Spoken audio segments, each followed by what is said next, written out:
দুই শ্রেণীর মানুষের জন্য বিচার মাঠে আমার সুপারিশ হবে না। তার এক শ্রেণীর মানুষ হচ্ছে ইমামুন জালুমুন গাসুম, স্বৈরাচারী, স্বেচ্ছাচারী, অত্যাচারী, জালেম সরকার। মনে রেখো পৃথিবীর মানুষ, ইমাম, সরকার, জালেম, অত্যাচারী, গাসম, স্বেচ্ছাচারী, অত্যাচারী, স্বেচ্ছাচারী, জালেম সরকার যে, তার ব্যাপারে আমার কোনো প্রকার সুপারিশ হবে না বিচার মাঠে। এই কথা মনে রেখো।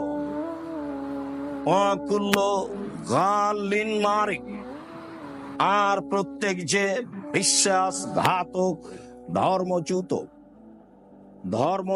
বিশ্বাসঘাতক যে, বিশ্বাসঘাতকের নামে আমার কোনো সুপারিশ বিচারের মাঠে হবে না।